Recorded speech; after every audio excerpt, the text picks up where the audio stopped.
बघूया 100% बातम्या। राज्य सहकारी बँक अर्थात शिखर बँक घोटाळा पुन्हा एकदा चर्चेत आलाय।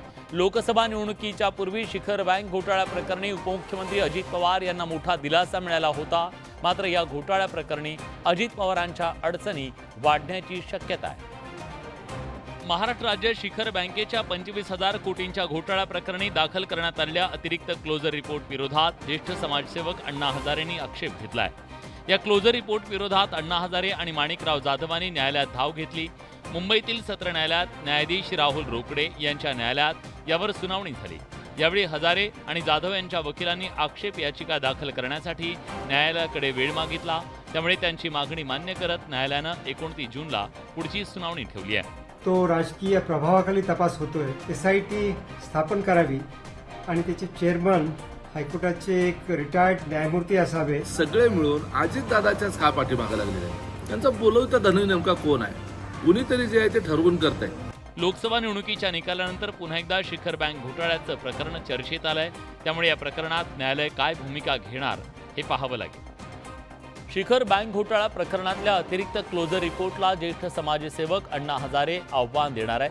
अजित पवारांना दिलेल्या क्लीन चिटला अण्णा हजारे विरोध करणार आहे। यावरून आता राज्यातलं राजकारण सुद्धा तापलंय। शिखर बँक घोटाळा प्रकरणी अजित पवारांना क्लीन चिट देण्यात आली होती। या संदर्भात क्लोजर रिपोर्टवर अण्णा हजारेंनी आक्षेप घेतला। यावरून ठाकरे गटाचे खासदार संजय राऊत आणि विरोधी पक्षनेते विजय वडेट्टीवार यांनी खोचक वक्तव्य केलंय। अण्णा हल्ले, अण्णा बोलले, अण्णाने पत्र लिहिलं, याबद्दल मी अण्णांचं आभार मानतो। अण्णा हजारे आता झोपी गेलेले जागे झाले। राज्यातील घोटाळ्यांवरून राऊत आणि वडेट्टीवारांनी अण्णांना सवाल केलाय। अण्णांनी खरं म्हणजे इलेक्ट्रॉल बॉन्डचा घोटाळा जो 10,000 कोटी, त्याच्यावर सुद्धा अण्णांनी आवाज उठवायला पाहिजे। मागच्या 5 वर्षामध्ये भारतीय जनता पक्षातील जवळपास 10 मंत्र्यावर आरोप होते। त्यावेळेस अण्णा हजारे बोलले असते तर कदाचित भ्रष्टाचारांना आळा घालता आला असता। अण्णा हजारेंनी शिखर बँक घोटाळ्यावरून अजित पवारांना घेरलंय। असं असलं तरी अण्णांच्या भूमिकेवरून विरोधकांनी त्यांची कोंडी करण्याचा प्रयत्न केलाय। शिखर बँक घोटाळा प्रकरणी उपमुख्यमंत्री अजित पवार यांच्या अडचणी वाढण्याची शक्यता आहे। कारण आर्थिक गुन्हे शाखेनं दाखल केलेल्या अतिरिक्त क्लोजर रिपोर्टवर ज्येष्ठ समाजसेवक अण्णा हजारे यांनी आक्षेप नोंदवलाय। न्यायालयानं त्यांचा हा आक्षेप मान्य केलाय। निषेध याचिका दाखल करायला वेळ दिलाय।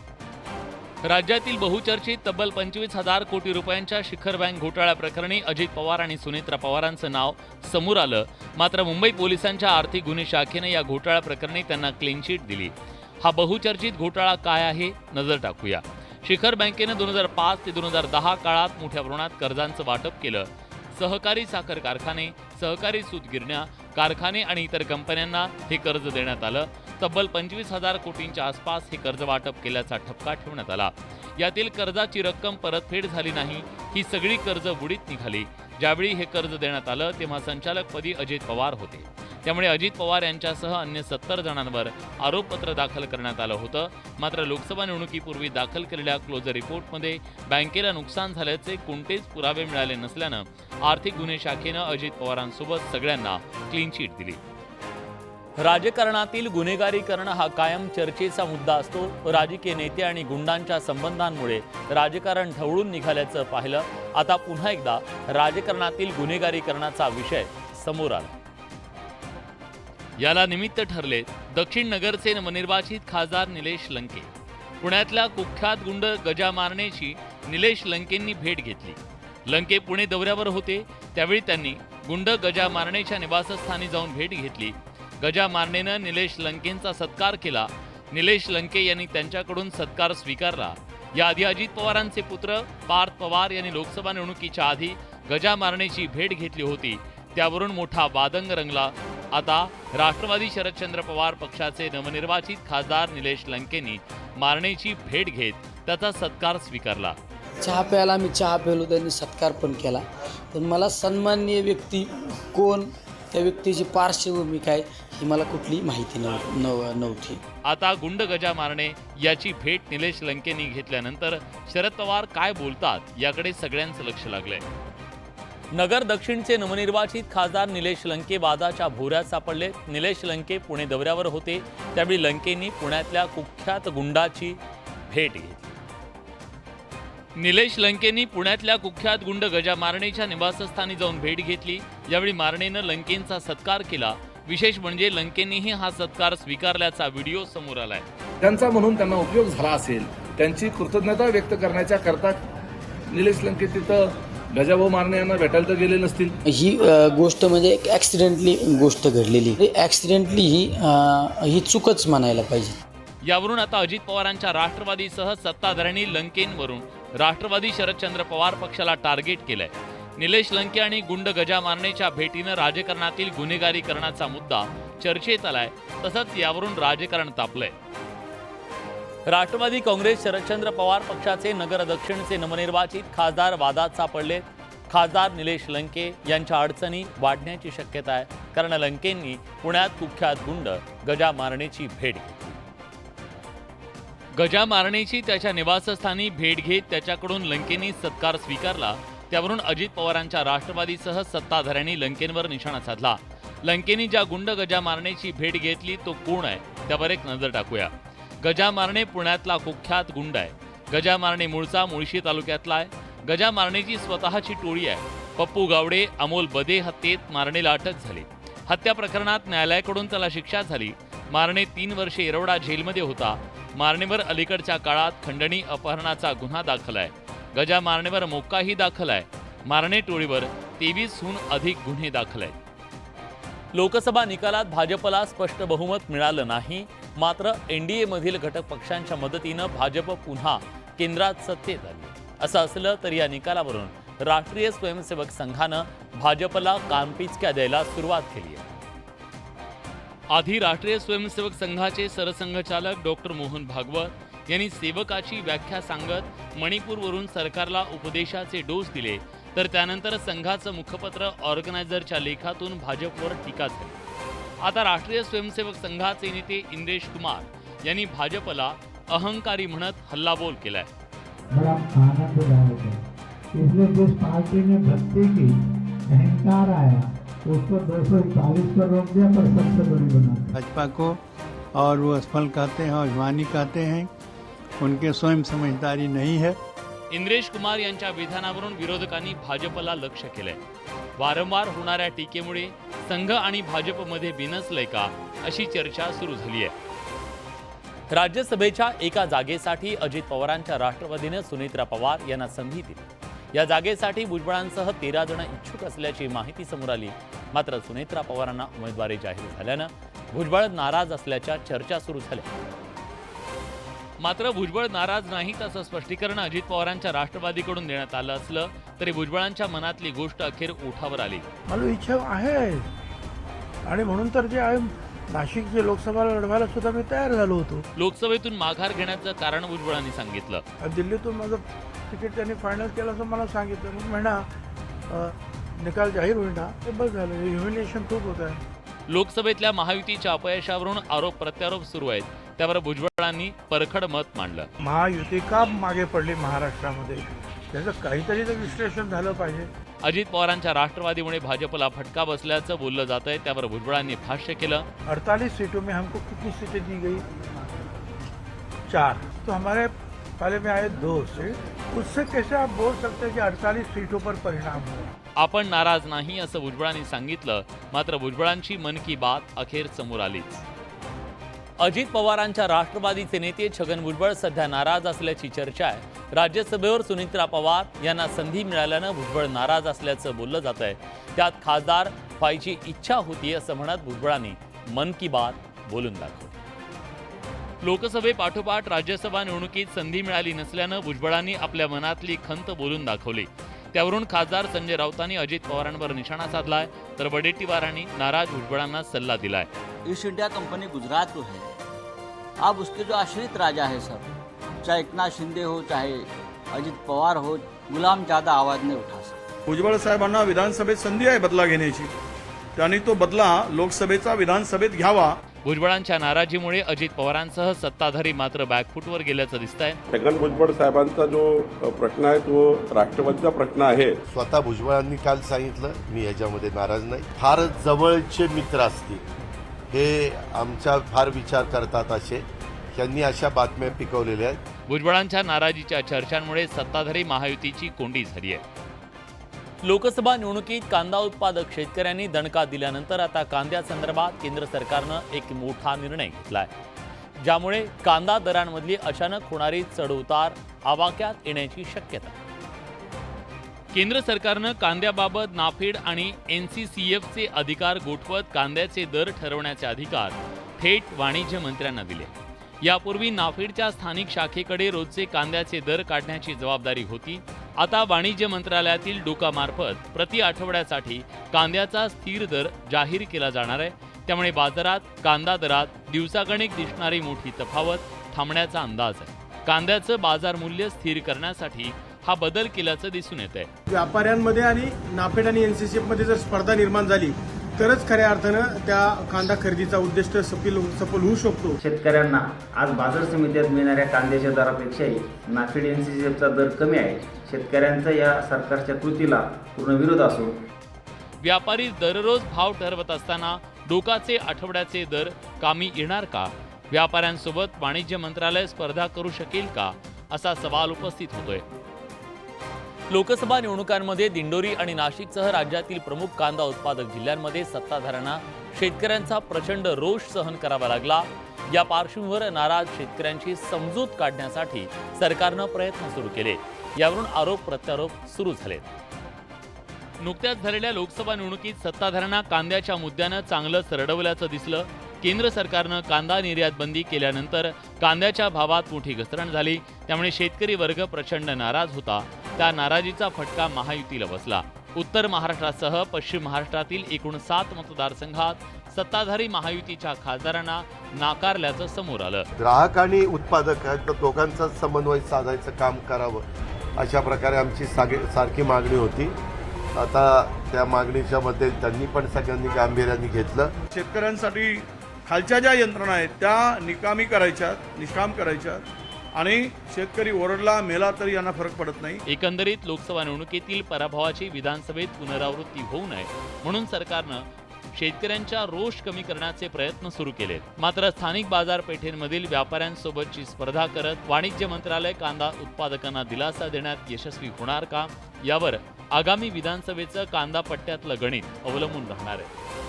राज्य सरकारनं 10 जूनला 2 कोटी रुपये वक्फ बोर्डाला वितरित केल्याचा शासन आदेश अल्पसंख्याक विकास विभागानं काढला. त्यामुळे हिंदुत्ववादी चांगलेच खवळले. वक्फ बोर्डाला पैसे देण्याची गरज काय, असा सवाल विश्व हिंदू परिषदेनं उपस्थित केलाय. तर आता तुम्हाला हिंदूंची मतं नको आहेत का, असा सवाल अभिनेत्री केतकी चितळेनं विचारला.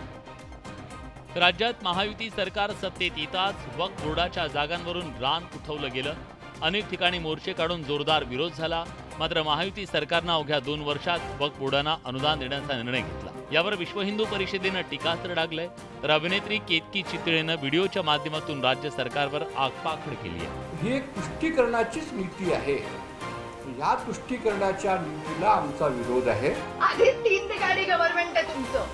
ठरवलंय काय की तुम्हाला तुमच्या बाजूला हिंदूही नको आहे, हेही ठरवलंय का तुम्ही? त्याबद्दल आमची पक्ष अधिकृत भूमिका तुमच्या समोर मांडेल. माझी वैयक्तिक भूमिका तुम्ही कॅमेऱ्यासमोर चालू शकणार नाही. पण वक्फ बोर्डाला जागा दिली असेल, मुस्लिम समाजाच्या काही निर्णयासाठी जागा दिली असेल तर त्यामध्ये एवढा आकारतांडव करायची काही गरज नाही. एकंदरीत लोकसभा निवडणुकीतला राज्यातला धक्कादायक निकाल आणि आता आगामी विधानसभा निवडणुकीच्या पार्श्वभूमीवर हिंदुत्ववाद्यांच्या पवित्र्यानं राज्य सरकारची कोंडी झाली आहे. मुस्लिमांसाठी जसं हलाल प्रमाणपत्र आहे तसंच हिंदूंसाठी आता शुद्ध प्रसादासाठी पूजा सामग्रीसाठी ओम सर्टिफिकेट देण्यात येणार. नाशिकमध्ये ओम प्रतिष्ठान आणि साधू संतांच्या मार्गदर्शनात हा उपक्रम सुरू करण्यात आलाय. प्रसाद आणि पूजा साहित्याला आता शुद्धतेचं सर्टिफिकेट मिळणार आहे. या सर्टिफिकेटचे नाव आहे ओम प्रमाणपत्र. त्र्यंबकेश्वर पासून या उपक्रमाला सुरुवात करण्यात आली आहे. देवाच्या चरणी पहिलं प्रमाणपत्र अर्पण केल्यानंतर 15 प्रमाणपत्रांचं वाटप करण्यात आलं. हे ओम सर्टिफिकेट हलालला उत्तर आहे. हिंदू धर्माची शुद्धता राखणं हा ओम प्रमाणपत्राचा उद्देश आहे. हलालला ओमचा झटका देण्याचा हा एक यशस्वी आमचा प्रयत्न आहे. धर्मसंसदेचे निर्देश हे ओम प्रतिष्ठान पाळेल. आमचे कार्यकर्ते तपासतील त्या धर्मसंसदेप्रमाणे ते आहे का नाही आणि म्हणून त्यानंतरच ते सर्टिफिकेशन देण्यात येईल. अतिशय चांगलं पाऊल आहे हिंदू धर्मासाठी. काय नवीन फॅड असतं त्यांना वाटतं त्यांचं सर्टिफिकेट दिलं म्हणजे त्यांना सगळं, कोण विचारतं त्या सर्टिफिकेटला. हिंदूंसाठी पूजा साहित्य आणि प्रसाद शुद्ध सर्टिफाईड असावं म्हणून ओम प्रतिष्ठाननं हे पाऊल उचललं. हा उपक्रम संपूर्ण देशभर राबवण्यात येणार आहे. दूध विक्रेत्यांकडून दुधात पाणी टाकून किंवा दूध घट्ट व्हावं यासाठी पावडर टाकून भेसळ केली जात असल्याचं अनेकदा आतापर्यंत समोर आलं. त्यामुळे भेसळयुक्त दूध घरी घेऊन नये यासाठी काही जण पाकिटचं दूध न घेता थेट घरापर्यंत वाटप करणाऱ्या विक्रेत्यांकडून दूध घेतात. मात्र ते दूध सुद्धा भेसळयुक्त असू शकतं हे दाखवणारी अतिशय संतापजनक घटना समोर आली. खुलं दूध वाटप करणारे विक्रेते तुमच्या आरोग्याशी खेळ खेळत असल्याचा संतापजनक प्रकार समोर आलाय. अमरावतीच्या MIDC परिसरातला हा धक्कादायक प्रकार आहे. या ठिकाणी एका मार्बल दुकानाबाहेर पाण्यानं भरलेला हौद आहे. या हौदातून जनावरांनी पाणी प्राशन केलं. मात्र हौदातलं हेच पाणी दूध विक्रेते वापरत असल्याचं समोर आलं. खुल्या दुधाची विक्री करणारा विक्रेता या हौदातलं पाणी दुधात मिसळत असल्याचं समोर आलं. अर्थात जे पाणी गुरं पितात ते पाणी दुधात मिसळून अमरावतीकरांना वितरित केलं जात आहे.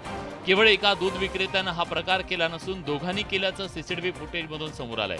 अशा प्रकारानं लहान बालकांसोबत मोठ्यांचं देखील आरोग्य धोक्यात येण्याची शक्यता नाकारता येते. त्यामुळे याकडे अन्न औषध प्रशासन विभाग लक्ष देणार का हा प्रश्न उपस्थित झाला. मुंबईत आईस्क्रीममध्ये मानवी बोट आढळल्याची घटना ताजी असताना आता अमरावतीत एक धक्कादायक प्रकार समोर आलाय. अमरावतीत हॉटेलमध्ये कॉफी पिताना कॉफीच्या ग्लासमध्ये काचेचे लहान लहान तुकडे आढळले. या घटनांमुळे ग्राहकांच्या सुरक्षेचा प्रश्न ऐरणीवर आला. अनेक जण तल्लफ आली की शिणवटा घालवण्यासाठी चहा, कॉफी किंवा कोल्ड कॉफीचा आस्वाद घेतात. अमरावती शहराच्या कॅम्प परिसरातील एका हॉटेलमध्ये सुमेध इंगळे आणि अभिजित वानखडे हे दोन तरुण कोल्ड कॉफी पिण्यासाठी गेले. कोल्ड कॉफी पित असताना या दोन्ही तरुणांना ग्लासात काचेचे बारीक तुकडे आढळले. त्यांनी ती कॉफी तशीच ठेवत हॉटेलच्या संचालकांना विचारणा केली. हा म्हणजे जीवाशी खेळण्याचा विषय लोकांची निष्काळजीपणाचं उत्तम उदाहरण आहे ते कोल्ड कॉफी पिणे. या घटनेत दोन्ही तरुणांना कुठलीही इजा झाली नाही. या दोन्ही तरुणांनी हॉटेल संचालकाविरोधात अन्न आणि औषध प्रशासनात तक्रार केली असून हॉटेल संचालकावर कायदेशीर कारवाई करण्याची मागणी केली जाते. नागपूरच्या चामुंडी एक्सप्लोजिव्ह या कंपन्यांमध्ये झालेल्या स्फोटानं नागपूरचा धामणा परिसर हादरून गेला. या स्फोटात 6 जण ठार झाले. त्यांच्या कुटुंबियांवर दुःखाचा डोंगर कोसळला. मृतांच्या वारसांना योग्य ती आर्थिक मदत मिळावी यासाठी ग्रामस्थांनी आंदोलन केले. चामुंडी एक्सप्लोजिव्ह कंपनीत झालेल्या स्फोटात अनेकांनी आपले आप्तस्वकीय गमावले. या घटनेमुळे धामणा गावावर शोककळा पसरली आहे. कामगारांचे मृतदेह त्यांच्या गावात आणण्यात आले. त्यावेळी मृतांच्या वारसांना योग्य ती भरपाई मिळावी यासाठी ग्रामस्थांनी चक्काजाम आंदोलन केलं. पुढे कंपनीवाल्यावर पण म्हणजे तिथं कोणती सुविधा नाही आहे. त्यामुळे त्या कंपनीवाल्यावर पण कारवाई केली पाहिजे. सगळ्या लोकांना न्याय मिळाला पाहिजे. सगळे जण जो भी मंत्री येत आहे तो फक्त तोंडी बोलत आहे. लेखी कोणी काही देत नाहीये. केंद्रीय मंत्री नितीन गडकरींनी घटनास्थळी जाऊन संबंधित घटनेची माहिती घेतली. तसंच मृतांच्या नातेवाईकांचं सांत्वन केलं. राज्याचे विरोधी पक्षनेते विजय वडेट्टीवार यांनी घटनास्थळाला भेट दिली. हॉस्पिटलमध्ये जे आहेत त्यांची सगळी ट्रीटमेंट आहे. ही सगळी ट्रीटमेंट आपण शासनाच्या वतीने फ्री ऑफ चार्ज. या स्फोटाप्रकरणी कंपनीचा मालक संचालकाला अटक करण्यात आली. मात्र पोलिसांनी लावलेली कलमं जामीनपात्र असल्यानं दोघांना जामीन मिळाला. नेटफ्लिक्सवर गाजलेली मनी हाइस्ट वेबसिरीज तुमच्यापैकी अनेकांनी पाहिली असेल. या वेबसिरीजमधील थरारक चोरीचं कथानक सगळ्यांना भावलं सुद्धा होतं. मात्र मनी हाइस्ट स्टाईल दरोडा अमेरिकेत पडला. कॅलिफोर्नियातील बे एरियात PNG ज्वेलर्सचं शोरूम आहे. इंडो अमेरिकन भागीदारीत हे शोरूम चालवलं जातं. मात्र गुरुवारी अचानक 20 ते 25 दरोडेखोर PNG शोरूममध्ये शिरले. त्यांनी आपल्या हातात असणारे शस्त्र आणि वस्तूंनी दुकानातल्या काचांची तोडफोड केली. त्यानंतर शोरूममध्ये असणारे सोनं, चांदीच्या वस्तू, दागदागिने, नाणी जे हातात येईल ते साफ केलं. अवघ्या 2 मिनिटात दरोडेखोरांनी अख्खं शोरूम साफ केलं आणि तिथून वेगवेगळ्या दिशेनं पसार झाले. याबाबत माहिती मिळताच पोलिसांनी तातडीनं घटनास्थळी धाव घेतली. पोलिसांनी पाठलाग करत 5 दरोडेखोरांना अटक केली. या दरोड्यात किती मुद्देमाल चोरीला गेला आणि अटक केलेल्यांकडून किती मुद्देमाल हस्तगत केला गेला याची माहिती पोलीस घेत आहेत. धक्कादायक बाब म्हणजे बे एरिया परिसरातील ही 3री दरोड्याची घटना आहे. 3ही घटनांमध्ये इंडो अमेरिकन भागीदारीतले शोरूम आहेत. यामागे दरोडेखोरांची टोळी एकच आहे का याचा तपास पोलीस करतायत. मध्य प्रदेशच्या उज्जैन पोलिसांनी सट्टेबाजांच्या विरोधात एक मोठी कारवाई केली आहे. या कारवाईत 14.5 कोटी रुपयांची रोकड जप्त करण्यात आली आहे. यासोबत परकीय चलन सुद्धा पोलिसांनी जप्त केले. T20 वर्ल्ड कप सुरू आहे. या स्पर्धेतील क्रिकेट सामन्यांवर सट्टा लावणाऱ्या एका आंतरराष्ट्रीय सट्टेबाजाच्या रॅकेटचा उज्जैन पोलिसांनी पर्दाफाश केलाय. पोलिसांनी यावेळी कोट्यवधींची रोकड जप्त केली आहे. ही रोकड इतक्या मोठ्या प्रमाणात होती की पैसे मोजण्यासाठी पोलिसांना मशीन मागवावी लागली. पोलिसांनी 14,58,00,000ची रोकड जप्त केली. यासोबत सोनं आणि चांदीची बिस्किटं, विदेशी चलन जप्त करण्यात आले. पोलिसांनी या प्रकरणी 9 सट्टेबाजांना अटक केली आहे. पोलिसांनी यावेळी 41 मोबाईल फोन, 19 लॅपटॉप जप्त केले. अटक करण्यात आलेले आरोपी पंजाब, राजस्थान, मध्य प्रदेशात राहणारे आहेत. या सट्टेबाजांचं जाळं राष्ट्रीय आणि आंतरराष्ट्रीय स्तरापर्यंत पसरल्याची माहिती मिळतेय. उज्जैन पोलिसांच्या सट्टेबाजांविरोधातल्या या धडक कारवाईची देशभर चर्चा आहे. तर या होत्या दिवसभरातल्या सर्व महत्त्वाच्या बातम्या, 100% बातम्या. बुलेटिनमध्ये आपण इथेच थांबतोय. ताज्या घडामोडींसाठी बघत रहा न्यूज 18 लोकमत.